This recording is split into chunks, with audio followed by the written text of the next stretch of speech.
video, we're going to be taking a look at Proctortrack and the onboarding process. This is important because your final exam is going to use the Proctortrack software, so you're going to have it ready to go for the final exam. It's important to onboard early and as soon as possible to let you know if there's any issues with your setup and allow you to correct them before the final exam date. So first of all, what is Proctortrack? Well, it's an overlay on your computer screen that you're going to see during the exam. But more importantly, it's going to be recording your webcam, microphone, and computer screen, but only during the final exam. This is in lieu of in-person proctoring, and it ensures the integrity of the final exam. So it's also going to monitor what applications are running on your computer, what web pages are opened, and devices connected to the computer, number of screens, keyboards, and so on. Proctortrack also has facial detection, eye tracking, and object recognition. This is to allow it to flag any potential issues due to things like suspicious behavior, extra persons in the room, talking, unauthorized websites, applications, having notes out that you shouldn't, anything like that. And the use of this software isn't up to me. It is required for distance studies courses in our department that have a final exam. So you might be worried about privacy on your computer. It's important to note that Proctortrack is only recording anything during the exam. As soon as you exit out of the software, it's not recording or uploading anything. And to be clear, it doesn't access or copy any files on your computer. It doesn't allow remote access or control of your computer, doesn't track, store, or upload keystrokes, and it's not going to steal anything like your date of birth, credit card, bank numbers, anything like that. It's just capturing your screen during the exam. It's capturing your webcam and audio, and keeping track of what websites are currently open in software, but only during the exam. And Western has put some effort to make sure that these data protections are in place. Your data is only stored on Canadian servers. All the exam data is purged in 180 days after the exam. And after you leave Western or stop taking exams with Proctortrack, all your data is purged after a year. Western's ensured that this is compliant with all privacy laws, and they have a contractual relationship with Proctortrack to ensure that these rules are followed. So now we're going to go through a few frequently asked questions. If this is your first time using Proctortrack or taking an online exam at Western, you might have some questions about how this is going to work. So first of all, what happens if my exam is flagged? Does this mean I failed my exam? So no, this doesn't mean you failed your exam. If Proctortrack flags you, it just means that a human, such as a TA or the course instructor, is going to manually review that part of the video that was flagged. If it's clear no real violations occurred, then no penalty will be applied. If you did do something against the exam rules, then that would be up to your course instructor to deal with on a case-by-case basis. So another question is, can you use Proctortrack on a cell phone and take the exam on your computer? So unfortunately, right now, we're not set up for having Proctortrack on a second device. You can only take the exam with one device, so you have to be taking the exam with Proctortrack on the same computer. So that means you have both OWL and Proctortrack running on the same computer. You can use a Windows or Apple computer so long as your instructor doesn't have any software specific to one of those. For my exams, your only software you're using are the browser, so either Windows or Apple will be fine, as long as it works with the Proctortrack software. And that's what the onboarding process is all about, making sure everything's working with your computer. So another question students often have is, what happens if I really have to go to the bathroom during the exam? Well, just like in an in-person exam, you can go to the bathroom so long as you follow these rules. First of all, you can't talk or otherwise communicate with anyone when you're not in view of the camera.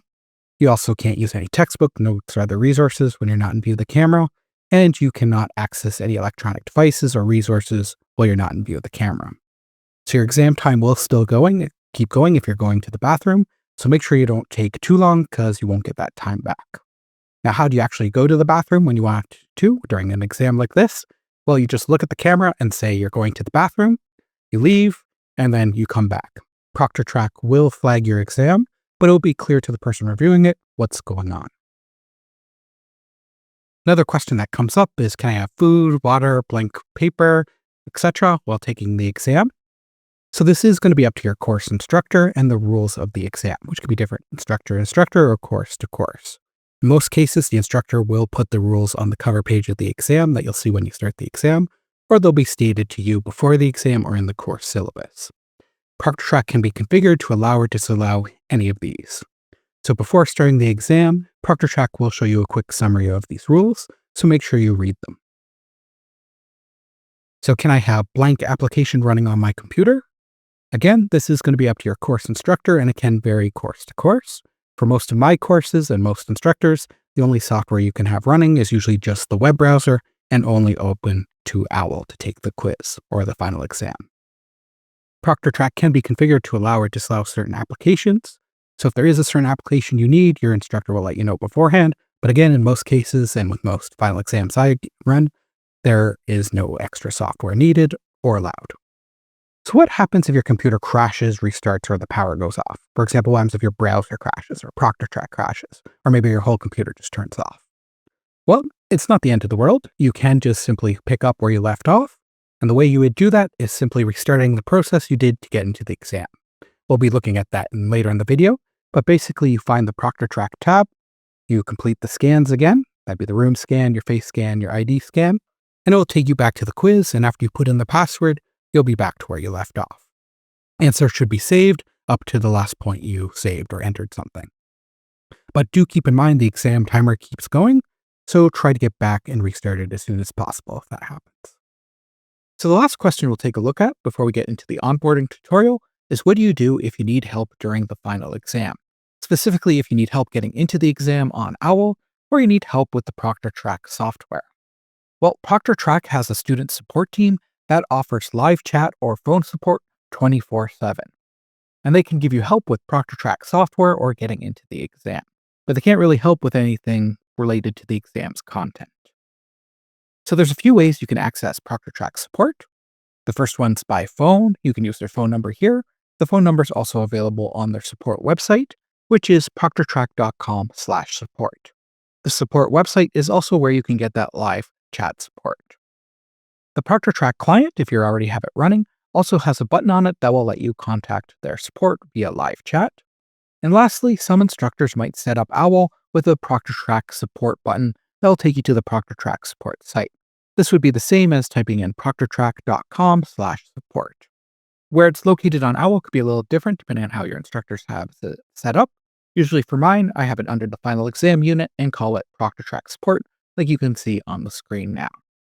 So now on to the onboarding tutorial. We're going to go through the onboarding process and how you can get set up. This is also going to be very similar to how you will start the exam on exam day. The only difference is you'll select the final exam test rather than the onboarding test.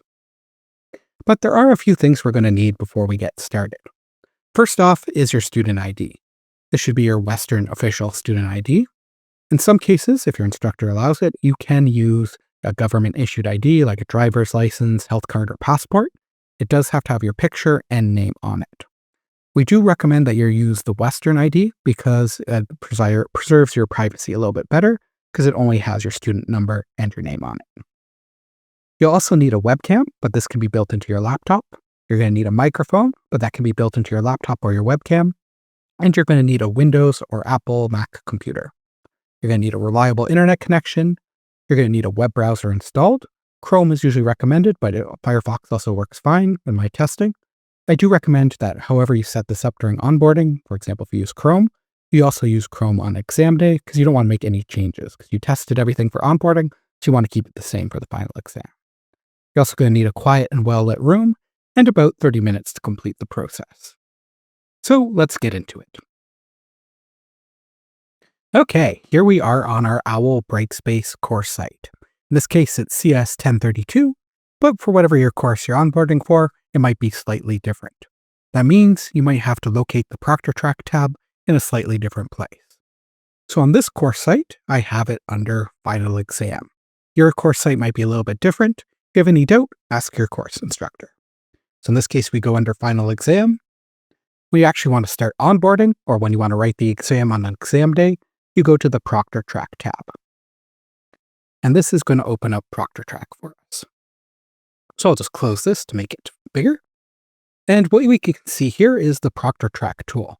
So if you've never used Proctortrack before, all of this will be blank and say no data because we haven't onboarded yet. We have to onboard before we can write the final exam, and it's just to make sure everything's set up. So you'll see a list of tests here. Depending on your course, you may have more than one, but you should always have at least one onboarding test. and that's going to be denoted with the word onboarding in blue beside it. Also, most instructors put onboarding in the name. So in this case, for this course, it's called CS1032, Onboarding Summer 2024. But depending on your year, what course you're taking, this could be different, but you're looking for what it says onboarding beside it. When you want to start onboarding, you click Go to Test. And what we have here is a page that explains all the rules for the exam, as well as general tips for taking an exam with Proctortrack. So it is very important that you read all of these because there could be penalties or integrity issues if you don't follow these. So make sure you read them all and that you understand them all. After general guidelines, there's going to be rules set specifically by your course instructor. These are going to be things like if it's closed book or open book, whether you can take notes during the exam or not, and so on.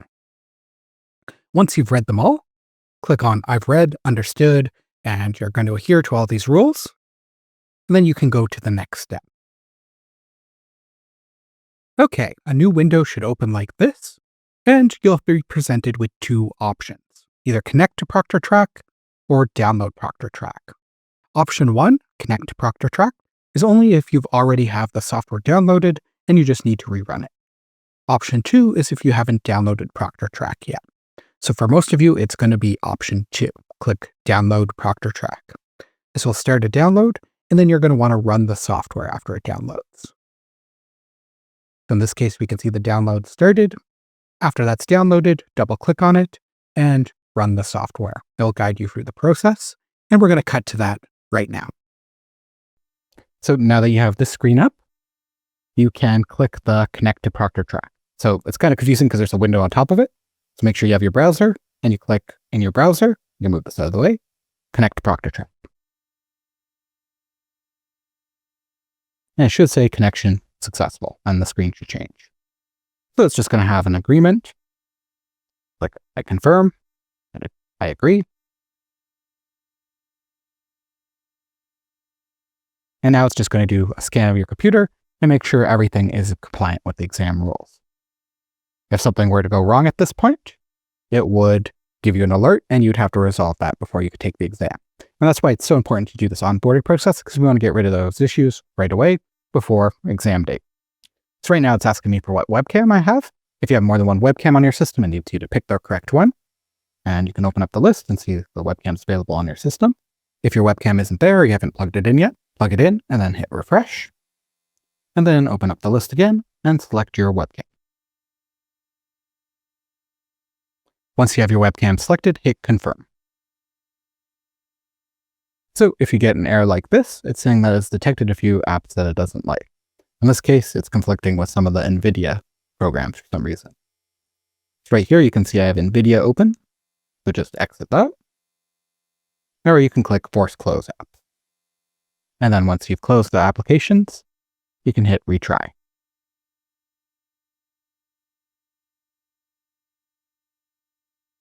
And once you have all those applications closed, it should say that your system is ready for the exam, and hit Continue. The next part will be verifying your identity, and you're going to need your student ID for this part.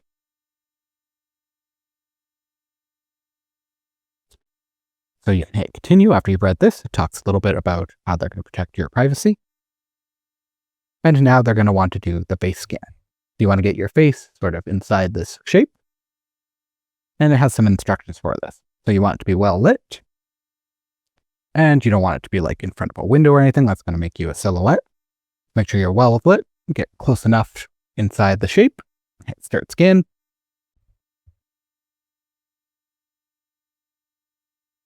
And look right. Look left. And it will show you the result here. If you didn't like how it took it, then you can take a little better look here. Then you can hit Retake. Otherwise, if you're happy with the picture, hit Next. And at this point, you would have to scan your ID. I'm not going to put my real ID in the public video, so I just have a piece of white card here. But you should have your real student ID here. And when you want to start scanning, just hit Start Scan.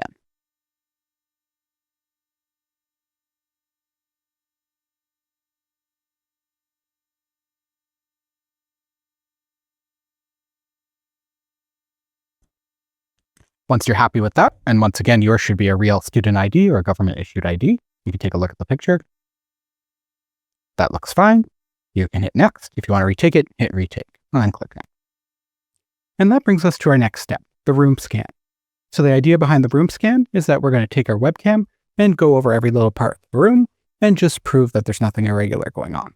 So you want to cover your desk, your monitor, your computer setup under your desk, show all the walls, the ceiling, the floor, basically everything. And this helps protect you as well as prove that there's nothing irregular going on, because if you were to get accused of anything later on, then you'd have this evidence to show that there was nothing irregular in your room. So do take your time to use your camera and cover all the different areas in your room.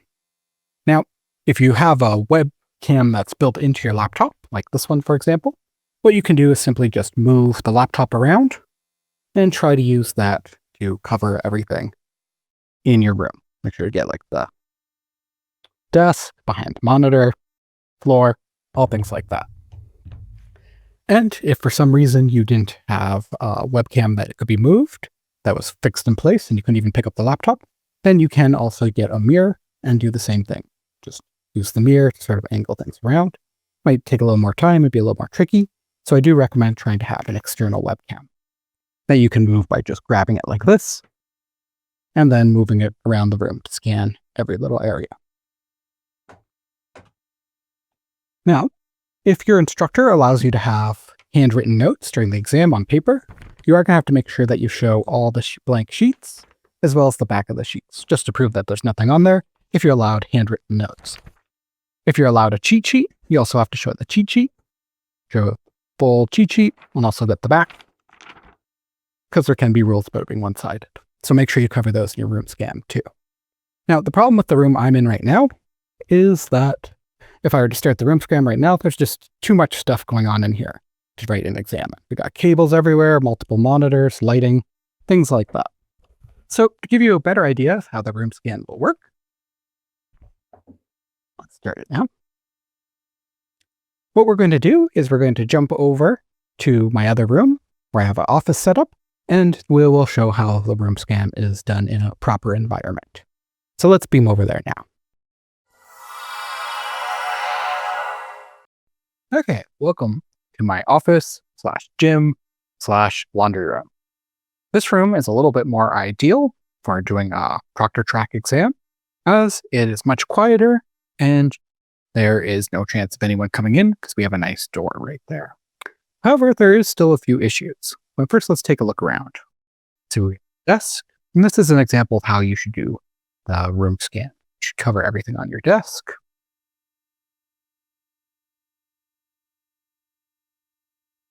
Cover all the walls. There should basically be no doubt that you're in this room alone and that you have nothing on the walls at all. That would be like cheat sheets or any kind of resources that you could use for the exam. Where you also get the ceilings, floors, under the desk, above anywhere that you might have anything written at all. Could be at all suspicious. So this room does have a few issues. And I'd like to give you a second to try to, based on what we've been talking about so far, try to identify some of the problems with what we have out right now on this desk and in this room. That would be issues for both your onboarding and for the final exam.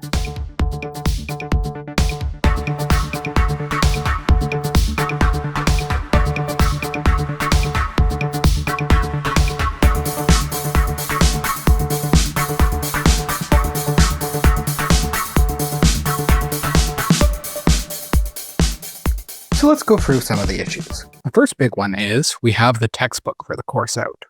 So things like textbooks, your notes, any kind of books, stuff like that, should all be put away. Another issue is that we have the 2 keyboards again. We're only allowed 1 keyboard, 1 monitor, and 1 mouse. So this keyboard is going to have to go. We have writing instruments out. However, no handwritten notes are allowed for this exam, so those are going to have to go too. We have a calculator, No calculators are allowed. That's going to have to go. We have little notes. And even if these notes aren't related to the course, we still shouldn't have them out. Everything should be tidy and put away. There should be no way for anyone to even make an accusation of cheating. There shouldn't be any notes available at all. See that we have some chips. No food's allowed during the exam, so that's going to have to go. There's the phone. Your phone should be turned off and stowed away. It should be out of view. We have a drink. That's not allowed. No drinks or food. We have headphones. No headphones are allowed, so those should be put away. We have some unrelated projects and stuff, and we should be generally tidy, so all this type of stuff should be away. Shouldn't be paper, notes, anything like that. And the other issue is up here, we have a television. So all secondary monitors or television should be disconnected from the computer and turned off and covered. So what we're going to have to do with this is cover it with a sheet of some kind. We also have these big windows here that anyone could walk up to. So we'd want to cover these windows as well. So let's take a look at how everything should be. So as you can see, my desk has now been cleared off. There's no textbooks, second keyboards, headphones, drinks, snacks, anything like that. Workspaces have been cleaned up. Anything hanging on the walls with text has been covered. In this case, I just used a towel. The TV has been covered. Anything else that can be taken down was taken down. Doors are still closed. Blinds have been drawn. And the other door is closed. So this is what your setup should look like. Nice and clean. Nothing that could be mistaken for a book or a textbook or any notes. And no weird items or electronics anywhere. After you've scanned the whole room, get the ceilings, floors, all the walls, your computer, around the back of the computer, anything like that. Just a thorough scan of the room. Then you can continue on with the rest of the process, which is going to be starting your exam. So let's beam back there now. And we're back. And to stop your scan, simply click the Stop Scan button. And it will ask you if you want to retake your scan. If you think you didn't quite cover everything, you can hit retake and film it again. Otherwise, if you think it's good, hit next. And like with the screens we saw before, you can replay it here. And again, it's going to show us the rules from your instructor. So these will be different depending on your instructor and depending on the exam. So do make sure that you read through all of them carefully. It also has some tips down here for how to take the exam. We've gone over most of these before. Things like be in a quiet room, sit directly in front of the webcam, have clear lighting, turn off any noise making, ensure your face is visible, make sure no one else is around you, and close Proctortrack once you're done your exam. We'll take a look at that in a sec. So once you're sure you're 100% ready to go, you can then hit start. Also at the top of this, you'll have a little note from your instructor in some cases, and they're allowed to put some text there that shows up to you before your exam starts. So make sure you do read that. In this case, I just have some default tests saying that you've started the onboarding process. So once you've read over all the rules and you're ready to go, hit start proctoring, and this will open up your final exam and start the countdown timer. Okay, after you hit start proctoring, you should be taken to the onboarding quiz, or if you're taking the final exam, you'd be taken to the final exam, and you should see the Proctortrack overlay, including this little picture of you in the bottom right. So the first thing you should do is make sure your camera is lined up properly. If you only see the top of your head or only like your eyes, that means you're not properly in frame. You need to at least be able to see your whole head. If your whole head's not in there, your exam's going to be flagged and your instructor might do a penalty or some sort of integrity rules because you didn't properly show yourself during the exam. So please make sure that your whole head is in frame in your camera the best that you can. It can't be pointing at the roof or the ceiling. It has to be pointing at your face. If you don't want to look at yourself through the whole exam, you can minimize this. And now we can take a look at the onboarding quiz. So this might be similar to quizzes that you've taken before on Owl Brightspace, except it's going to ask for a password. So this quiz password isn't your Western password. It isn't other passwords you've used before. It's a password specific for this specific quiz or this specific exam. And the way you get that is by clicking exam password down here in the Proctortrack interface. So once you click on exam password, you'll see that it was copied. Then you just move over to quiz password, and you can either hit Control V on your keyboard, or you can right click and hit paste. This will put the password into the quiz for you, and then you can hit start quiz.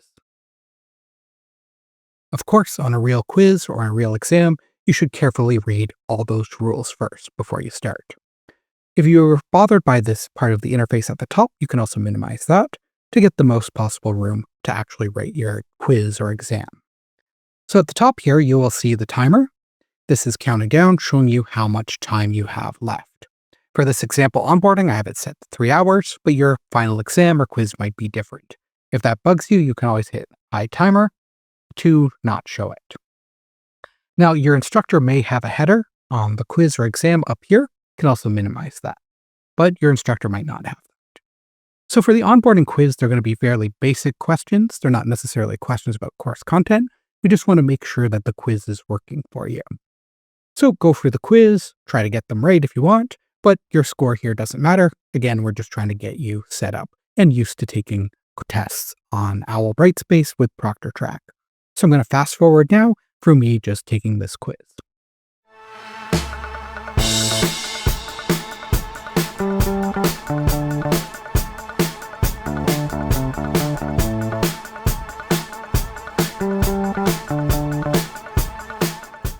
Okay, so I finished the quiz, or at least all the questions I'm going to fill in for onboarding, and I want to show you a few features of the quiz software in Brightspace before we finish the quiz. This can be really helpful while you're taking a longer exam. So on the left here, we have this menu that's divided into different pages, as well as questions. This is great because it'll allow you to jump to certain questions, as well as see ones you haven't filled in. So in this case, I haven't filled in question 7 or 8. So if I wanted to jump back to question 7, I could click on that and it will take me to that question. Or if I wrote down that I want to review question 5, I can also click that and then jump there. And you can see it says saved when it's saved. If you do somehow run out of time while taking the quiz, it should auto-save for you. If you want to see those rules again that you saw at the beginning of the quiz, you click on Quiz Info, and it'll show you the rules, all that beginning information, sort of like the cover page of the quiz, as well as how many minutes the quiz is out of, and any other information you need. So that does come back, you just need to hit Quiz Info if you want to read the rules again. When you're finally done and ready to submit, you hit Submit Quiz. But make sure that you're actually ready, because there's going to be no going back after you submit your exam. So after you hit submit, if you have any questions that you haven't completed, it'll give you warnings here and tell you which questions you haven't completed yet. So if you forgot to complete one, you can click on that question and get back. And then when you are ready, you can hit submit quiz again. And then you have the final chance to change anything. After you hit this submit quiz button, it is finally submitted and there's no going back. There you go. You can see that says your work has been saved and submitted. Any notices from your instructor will be here. And depending on how the quiz is set up, you might get some feedback. For this onboarding quiz, it is going to tell us the solutions, but probably for a real final exam, it won't tell you any feedback right away. So there is one last thing to do once you're done, other than clicking done, and that is to end your Proctortrack session. To do that, you would click this end button here. And click End. And you will see it uploading. So this is uploading those scans you did at the beginning, the room scan, ID scan, face scan, as well as the video of you taking the exam, which includes both the video from your camera, as well as the video of your screen. So depending on how long your exam was, this can take some time to upload. As long as it's progressing, just leave it there, let it upload. It's not recording or anything while it's uploading, but it does need to finish to make sure your exam is recorded correctly. Once you see that it's hit 100%, you have a few options. You could either uninstall Proctortrack completely. If you don't want it on your computer, you don't have any other exams coming up, you might want to do that. Otherwise, if you want to keep it on your computer, you hit Quit App. Once you do that, you're all done and your exam has been submitted. The last thing to do after you submit your onboarding quiz is to check that your onboarding was successful.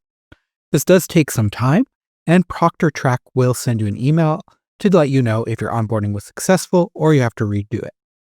So if you have to redo it, you'd repeat the same process. Some reasons you could fail is if your ID wasn't clear enough, face scan wasn't good enough, and so on. So to check on your onboarding status, you can go back to the Proctortrack tab. Again, on this course site, it's under Final Exam. And then you can click on Onboarding Data. If it's still processing, you'll get a screen like this. After it's processing, it'll show up as passed or failed. If it shows passed, you're good to write the exam. If it shows as failed, then again, you have to repeat the onboarding process. One last thing that we're going to look at is what happens if something goes wrong while you're taking the final exam. For example, what if you accidentally exit out of the quiz, or if Proctortrack crashes, or you accidentally end Proctortrack. Like this. So if your computer crashes, you accidentally end Proctortrack, you exit out of the tab, anything like that, the step to take would be to close Proctortrack if it's still running, and go back to the OWL site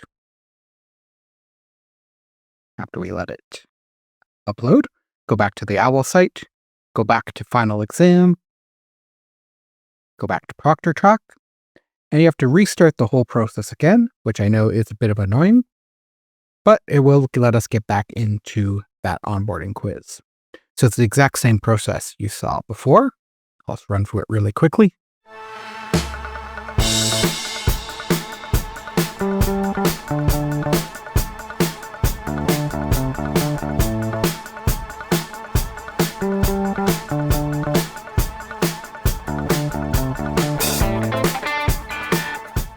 You should quickly redo the room scan, even if you've done it before.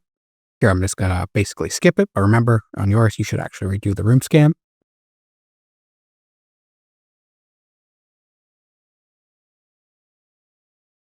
And when you start again, it'll take you back to this page, but don't worry, it is going to say that you haven't completed the attempt. It's still in progress. So again, you just copy the password just like you did before. And you will start continuing where you left off. So you won't lose any of your work, and you will restart back where you left off. You might have to jump to the question using the menu on the side, but it should still have your answers saved. So again, if you run into an issue like Proctortrack crashes, your browser crashes, you lose power, you just exit everything and restart the process again, and it will get you back to where you left off. That's all I have for you in this video. Please try to do the Proctortrack onboarding process as soon as possible, because you may need to make adjustments to your setup, get a different webcam and things like that, and you want to make sure you have enough time to do that before the final exam. Also, once again, make sure that after you submit your onboarding quiz, you do check that it passed successfully. If there's any issues, it should be listed in the email Proctortrack sends to you. Thank you for watching, and have a great day.